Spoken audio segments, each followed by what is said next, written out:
영국의 사업자이자 비행사이며 항해사였던 프란시스 찰스 치체스터라고 하는 사람이 있습니다.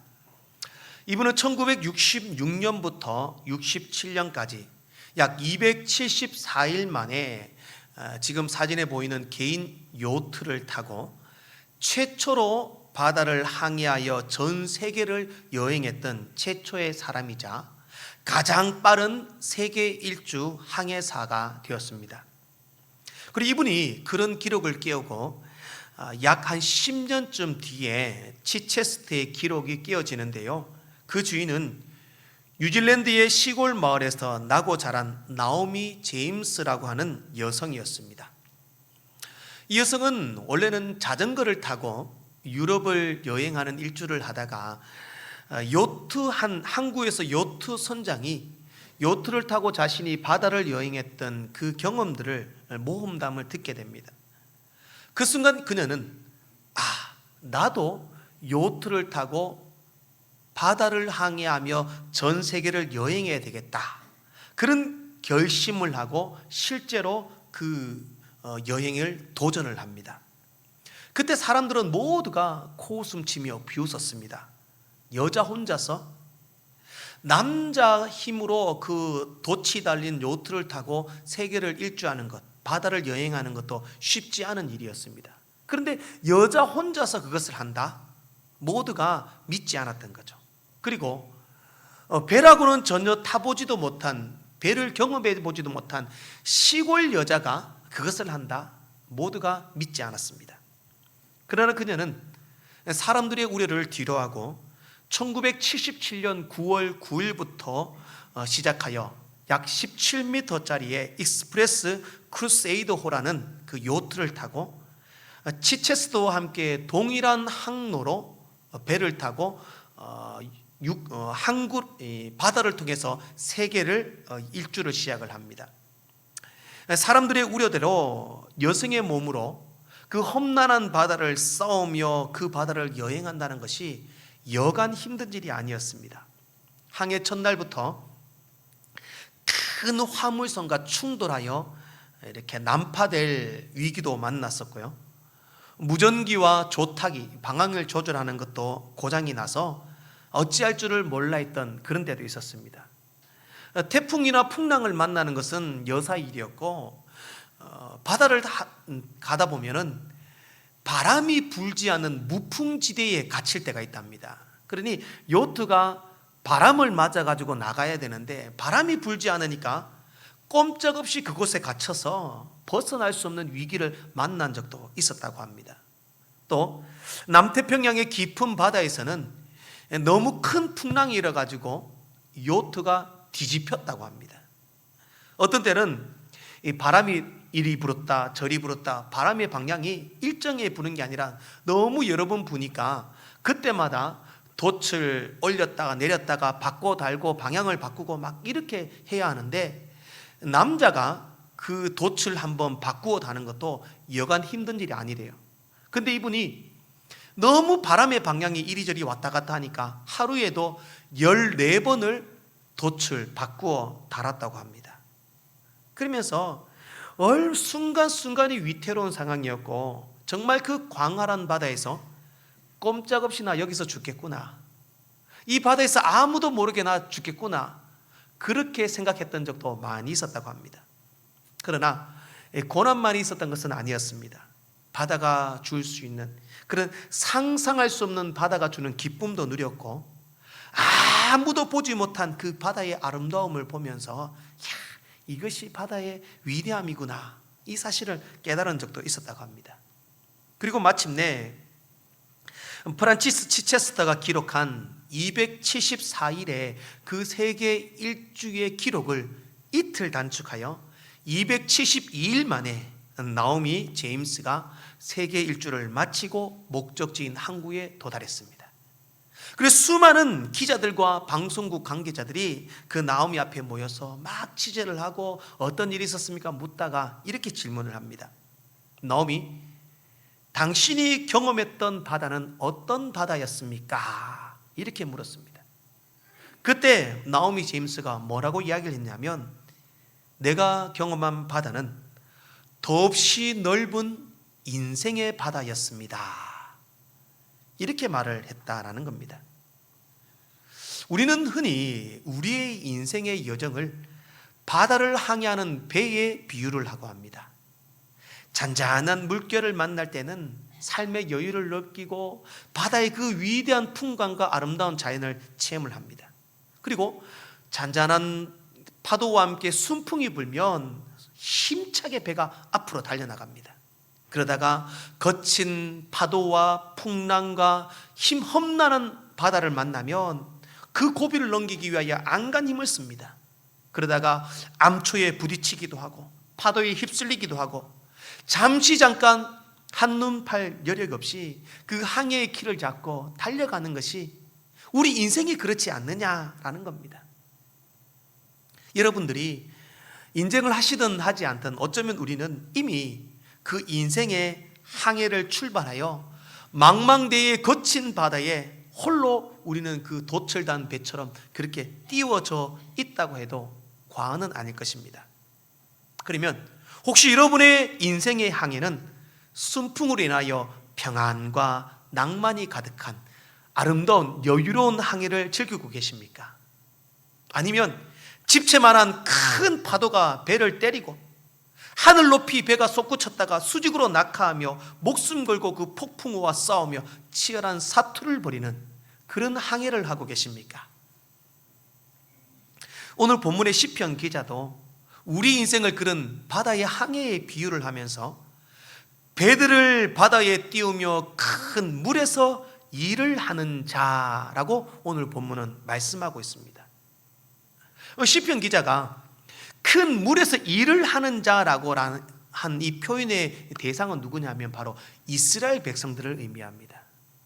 오늘 본문은요, 시편 기자가 이스라엘 백성들이 하나님께 죄를 지어 바벨론의 포로로 끌려갔습니다.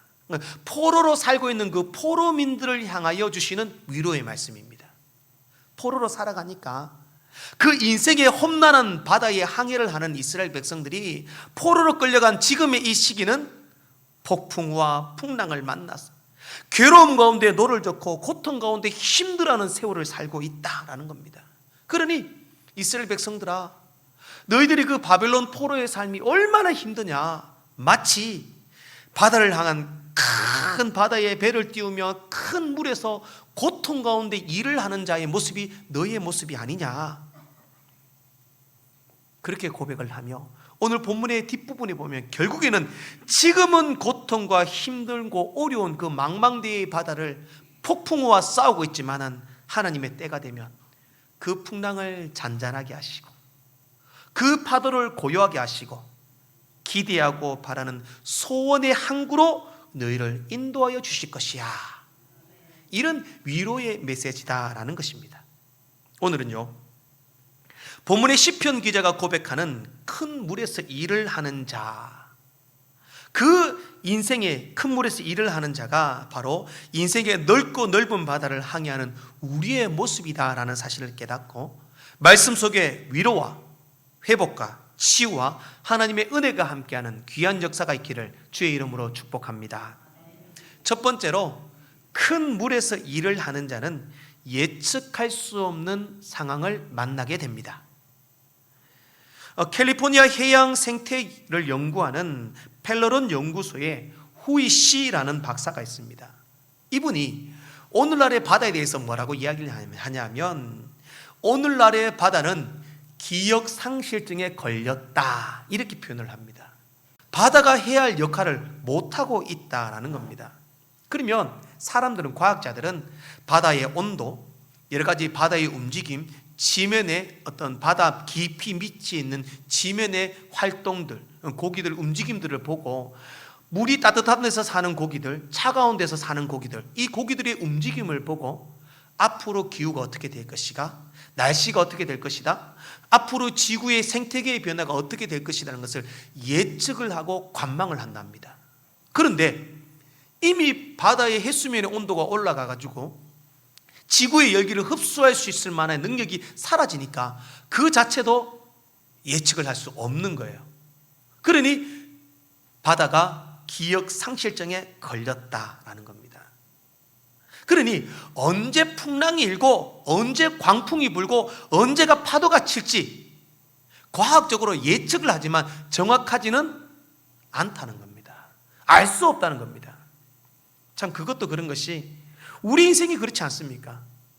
우리는요 한 치 앞을 내다볼 수 없습니다. 앞으로 우리 미래가 어떻게 있을 줄 알 수 없습니다. 망망대해에 내 인생의 삶의 여정에 그 넓고 넓은 망망대해에 혼자 도철단 배가 띄워져 있는 것처럼 내 인생이 그렇게 바다 위에 띄워져 있다고 한번 생각을 해봅시다. 언제 바람이 불고 언제 풍랑이 치고 언제 파도가 칵 쳐올지 예상할 수 없습니다. 예측할 수 없습니다.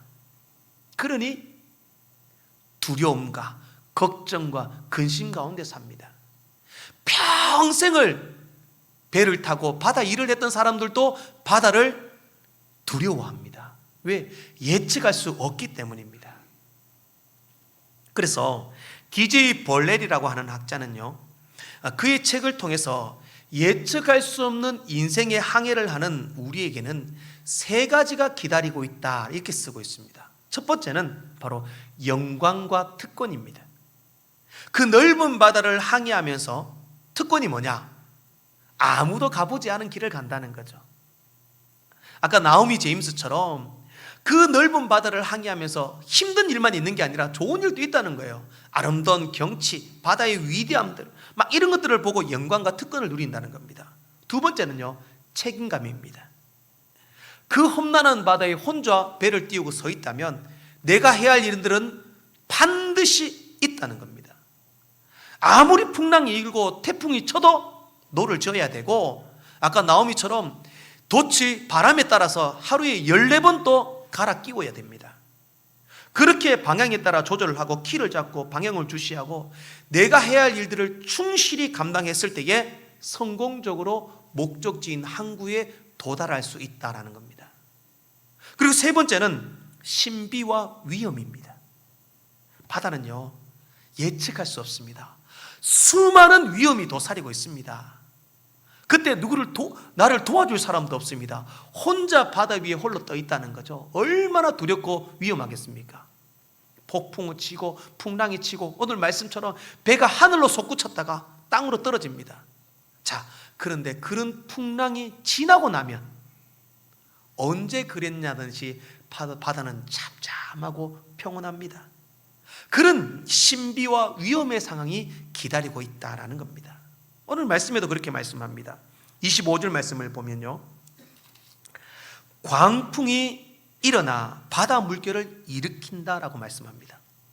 26절 말씀에 그들이 하늘로 솟구쳤다가 깊은 곳으로 내려간다. 배가 파도 때문에 하늘 높이 솟구쳤다가 깊은 곳으로 내려갑니다. 27절 말씀에 혼돈에 빠지기도 합니다. 그러나 29절과 30절 말씀을 함께 읽어보겠습니다. 함께 읽겠습니다. 시작. 광풍을 고요하게 하사 물결도 잔잔하게 하시는도다. 그들이 평안함으로 말미암아 기뻐하는 중에 여호와께서 그들이 바라는 항구로 인도하시는도다. 예측할 수 없고 예상할 수 없는 그 망망대해 바다 가운데 우리를 기다리는 수많은 일들이 있지만 결국 아무것도 장담할 수 없고 예측할 수 없지만 그저 주어진 순간을 은혜로 살아간다면 하나님께서 우리를 소망의 항구로 목적지로 다다르게 한다라는 겁니다. 우리 인생이 그렇습니다. 여러분, 내일 여러분 어떻게 되실지 아십니까? 아니, 당장 예배 마치고 나가다가 어떻게 될지도 모릅니다. 1분 1초도 우리는 어떻게 장담할 수 없습니다. 시시때때로 달라지고 바뀌어집니다. 변화무쌍하고 예기 못한 일들이 일어나는 게 우리의 인생입니다. 마치 변화무쌍한 그 바다를 항해하는 것과 같은 것이 우리의 인생이다라는 겁니다. 여러분, 전 세계에서 가장 유명한 그림이 많이 있죠. 그 가운데 모나리자라는 그림을 아실 겁니다. 그림 좀 계속 띄워넣어 주시고요. 제가 이 그림을 예전에 한번 말씀을 드렸는데, 이 그림이 천재 화가 레오나르도 다빈치가 그린 그림인데 왜 위대한 그림이냐 했때 어떤 평론가들은요, 이 눈이라고 그랬어요. 눈을 보면 내가 어디서 가서 어디를 보든지 이 눈이 나를 따라온다라고 해서 이 눈의 값어치가 높다고 합니다. 그런데 최근에 어떤 이 프랑스의 예술학자였던 다니엘 아라스라는 사람이 다른 평론을 했는데요. 이 그림이 왜 위대한 그림이냐? 왜 위대한 그림이냐 하면 모나리자의 미소라고 평론을 했습니다. 한번 물어보겠습니다. 모나리자가 지금 웃고 있습니까? 아니면은 무표정합니까? 아니면 화난 표정입니까?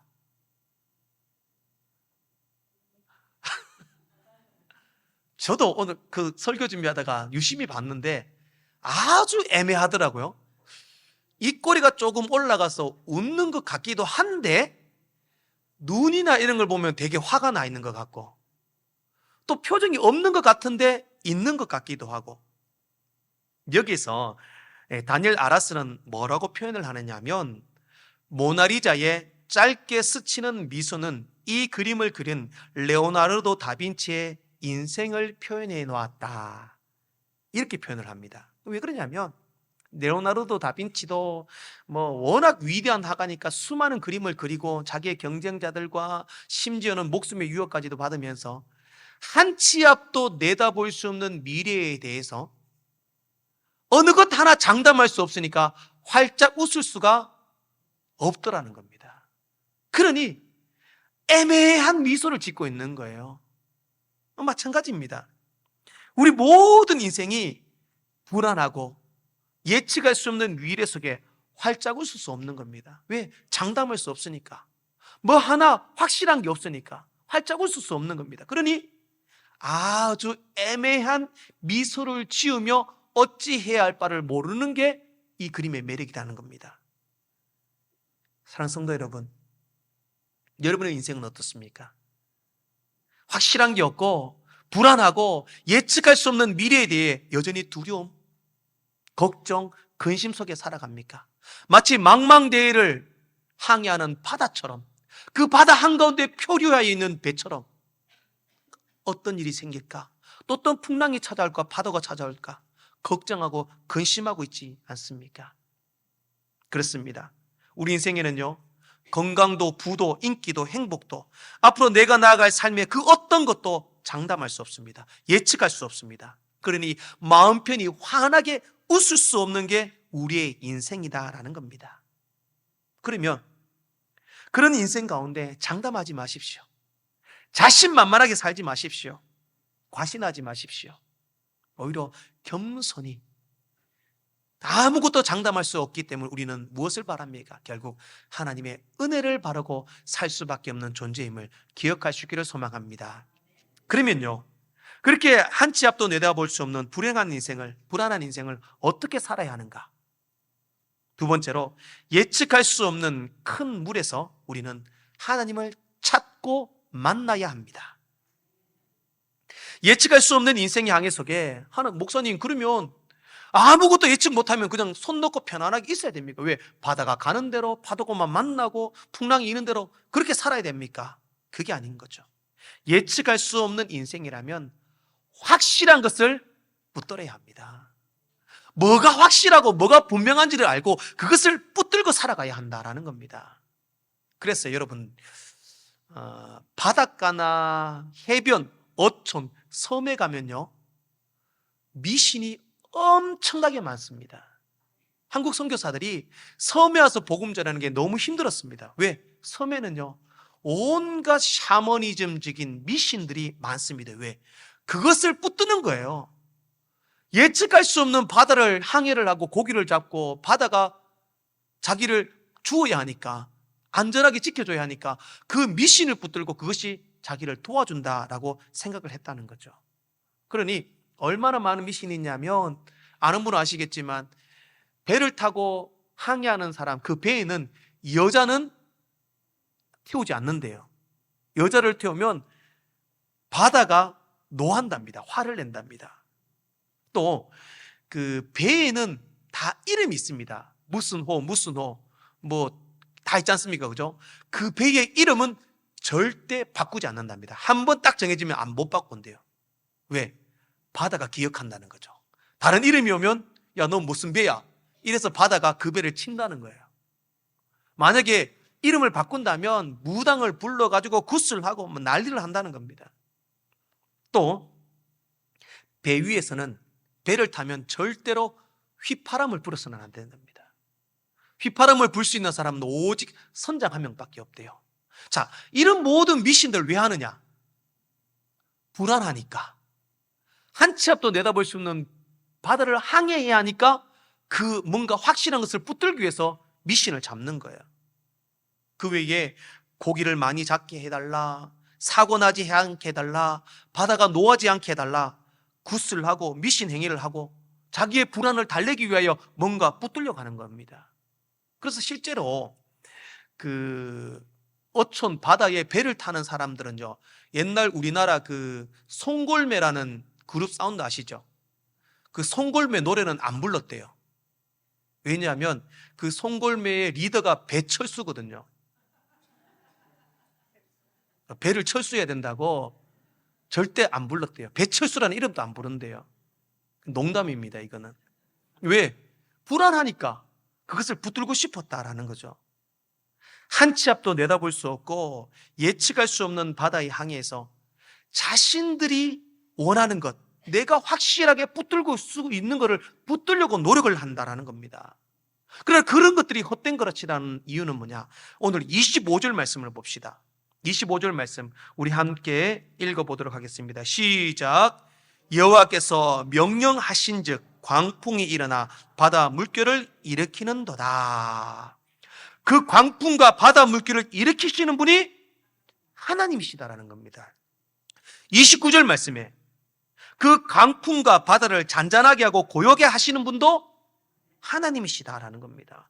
그러면 예측할 수 없고 불안한 그 바다에서 확실한 것을 붙들려면 누구를 붙들어야 합니까? 하나님을 붙들어야 합니다.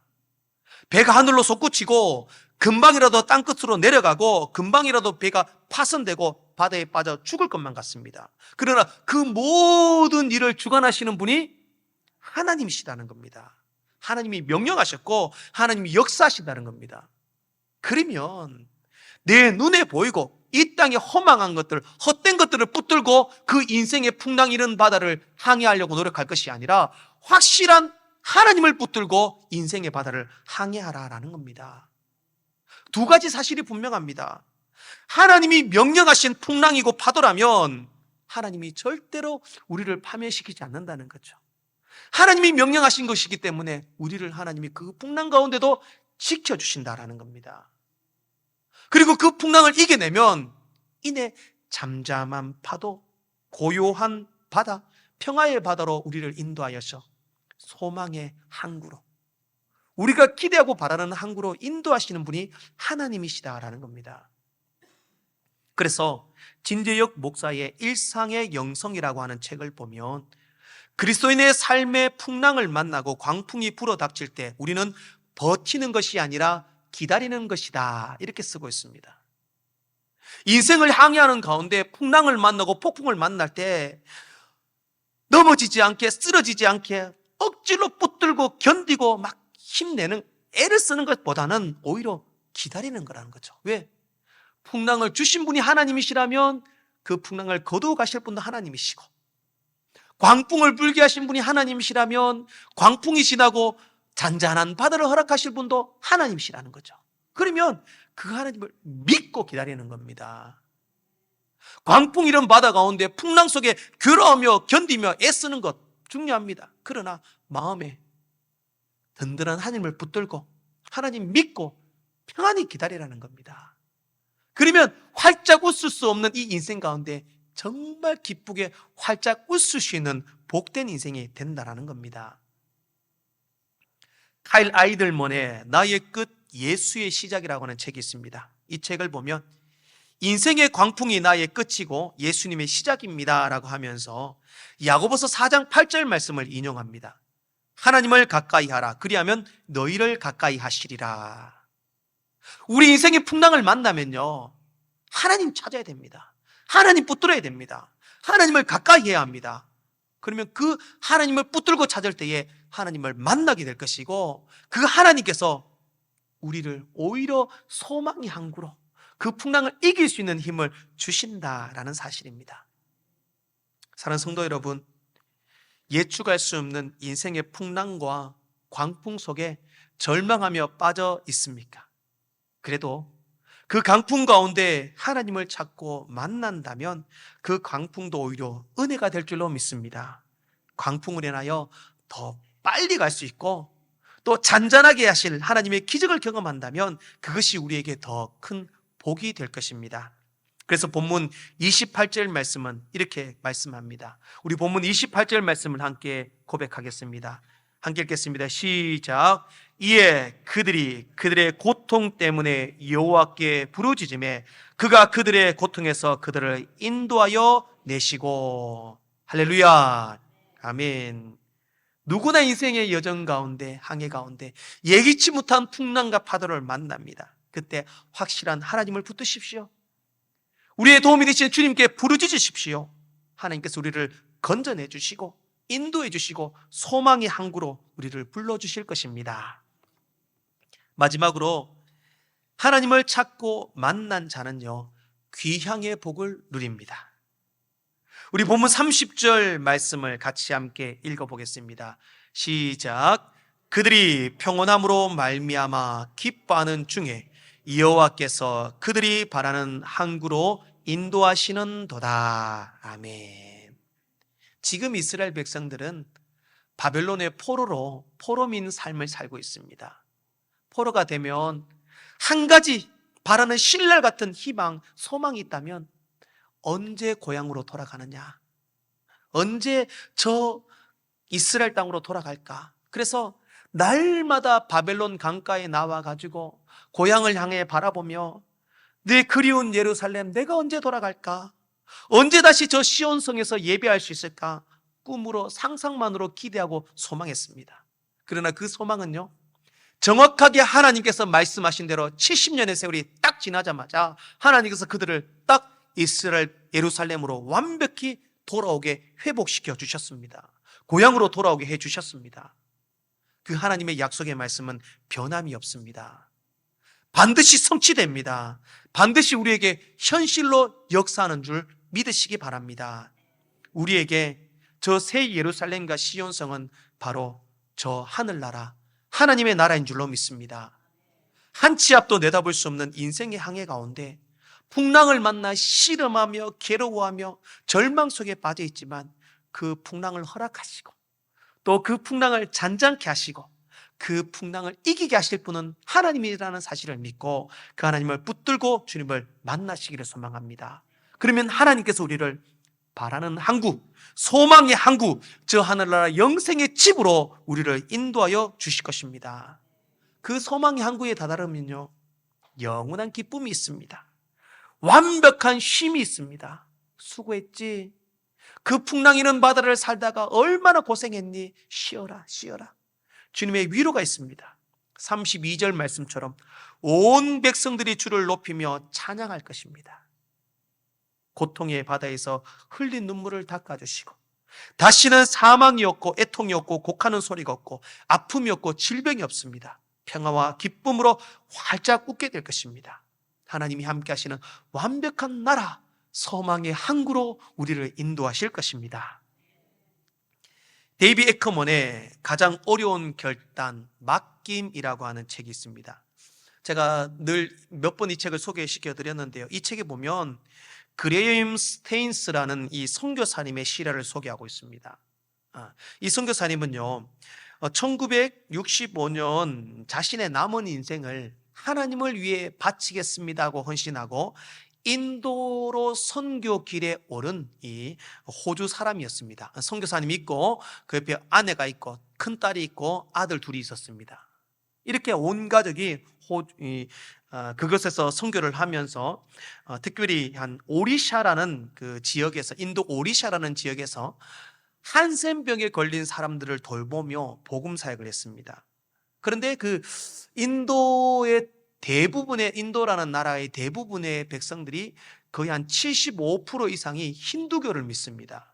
힌두교를 믿는데 이들이 기독교나 다른 이방 종교가 들어오면은 그 힌두 교도들이 그 이방 종교를 매우 배척을 합니다. 특히 그 선교사님이 살게 했던 오리샤 지역이 그 배척이 엄청나게 심한 곳이었습니다. 하루는 선교사님이 두 명의 아들과 함께 1999년 1월 약 한 5일 동안 그 9살 된 아들 디모데와 7살 난 빌립이라는 두 아들과 함께 그곳에서 약 5일 동안 전도 사역을 하고, 워낙 시골이고 오지였기 때문에 숙박을 할 수 있는 숙박시설이, 마땅한 숙박시설이 없었습니다. 그래서 전도 사역을 하고 자신의 집차 안에 그 두 자녀와 아버지가 피곤해서 잠을 자고 있었습니다. 밤에 숙소가 없으니까 차에서 잠을 잤는데, 그때 그날 밤에 극단적인 힌두 교도들이 그 차를 둘러서고 힌두교가 아니라 다른 이방 종교를 전하는 사람이다라고 해서 막 수많은 사람들이 그 차를 둘러쓰고 창문을 깨고 돌을 던지고 휘발유를 붓고 차에 불을 질러버립니다. 저게 실제로 선교사님이 탔던 차고 불탄 차의 모습입니다. 선교사님은 두 아들을 꼭 껴안고 차 안에서 불에 타서 숨졌습니다.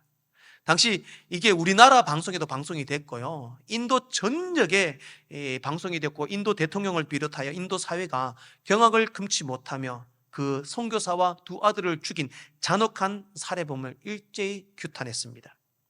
장례식이 열렸고 약 1000여 명이 넘는 인도인들이 그 조문을 왔습니다. 그리고 남은 딸과 미망인 사모님과 큰딸을 위로했습니다.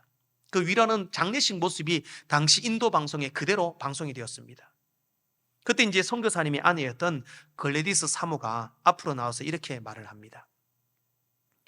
곰곰이 생각하면 생각할수록 인생은 바다와 같다는 생각을 합니다. 우리 가정은 지금 상상할 수 없는 광풍을 만났습니다. 그러나 나는 우리 가정에 광풍이 일기했던 그 사람들을 용서하고자 합니다. 그렇게 말을 하고 이렇게 고백을 합니다.